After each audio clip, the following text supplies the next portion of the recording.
నాకు ఆరోగ్యం బాగాలేదు. అంటే బాగా దగ్గు దమ్ము ఉండేది. అంటే బాగా నీరసంగా ఉండేది. ఎప్పుడు ఎడతెగ దగ్గు వచ్చేది. నీరసంగా ఉండదు, అసలు సంతోషం ఉండకపోయింది నా జీవితంలో. అంటే పరీక్ష చేస్తే డాక్టర్ టీవీ అని చెప్పారు. అయితే బాగా బాధపడుతున్నది. దగ్గు మాత్రం ఏమాత్రం తగ్గిపోయింది. ఎప్పుడు 24 గంటలు దగ్గుతూనే ఉంటుంది. అలా అందులో కూడా నాలో ఏదో ఒకటి మంచిగా లేదు. ఎప్పుడు నేను పాపాలు చేసుకుంటూ ఉండేది. 16 సంవత్సరాల నుంచి సనా పాపాలు చేసుకుంటూ వచ్చేటోని, బాగా తాగేటోని, గుతకాలు తినేటోని. నాలో ఏ ఒకటి మంచి లేదు. కొన్ని రోజులు అయినాక హైదరాబాద్ వచ్చిన కొన్ని సంవత్సరాలు అయినాక ఇప్పుడు కూడా మందులు తింటూనే ఉన్నా, మళ్ళీ మందు తాగుతూనే ఉన్నా. ఇక ఆ మందులు ఏడ పని చేస్తే నాకు పని చేయబోయేది. ఇక కొన్ని రోజులు అయినాక మళ్ళీ అట్లాగే బాధపడుతుంటే దగ్గుతోటి బాగుండి యావన్ బెదర్ గారు హాస్పిటల్లో జాయిన్ చేయించిండు.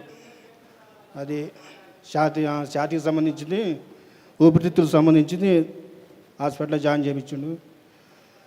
చేపిస్తే అప్పుడు కూడా నేను బాగా బాధపడుకుంటూ పోయినా, పొర్లుకుంటా పడుకుంటూ పోయినా. ఆయన దేవుడు దయ వల్ల ఇప్పుడు మంచిగా అయినా. ఇప్పుడు చేసిన పాపాలు, నేను చేసిన ఏమేం చేసినా అన్నీ తలుచుకుంటా ఏడుస్తూ ఉన్నా. ఏడుస్తుంటే ఒక ఎలుగు వచ్చింది నా మీదకి. పెద్ద ఎలుగు వస్తే నాకు నెమ్మదిగా అయింది. మంచిగా సనా తేలికగా ఉంది, మంచిగా అనిపించింది ఆ ఎలుగు వచ్చిన కానీ. ఇప్పుడైతే ఆ ఎలుగు వచ్చి నాకు పరీక్ష చేసుకుంటే నీకు జబ్బు లేదు, ఏం లేదు అంటారు.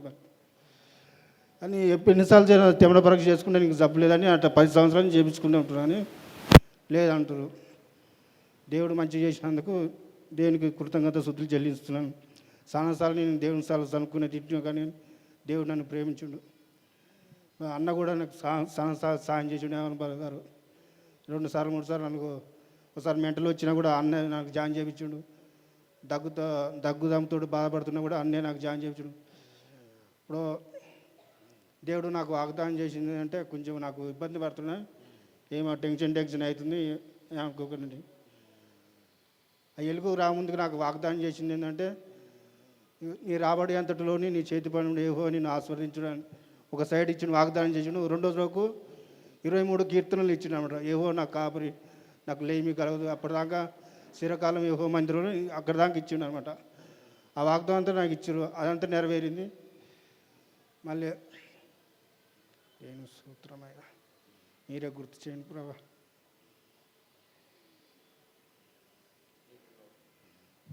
ఓకేనా?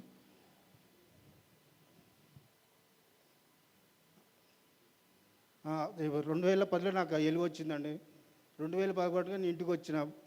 అప్పుడు కూడా ఆ సంవత్సరం అంతా నేను దగ్గుతూనే ఉన్నా, బాధపడతా ఉన్నా. అయితే నన్ను మందులు వేసుకున్నా కానీ మందులు అన్నీ తినే మొత్తం బయటకు వచ్చేసి అంతా పిప్పి అంతా ఆ తెమ్మడ గిమ్మడ అంతా బయటకు వచ్చేది.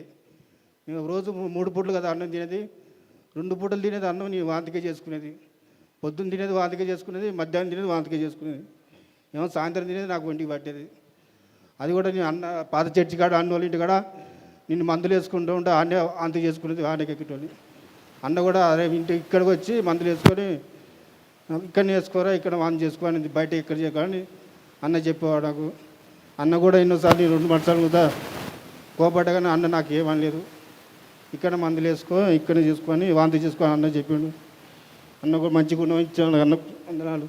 అన్నకు ఎన్నోసార్లు నీకు కోపడగానే అన్న నాకు ఏమనలేదు.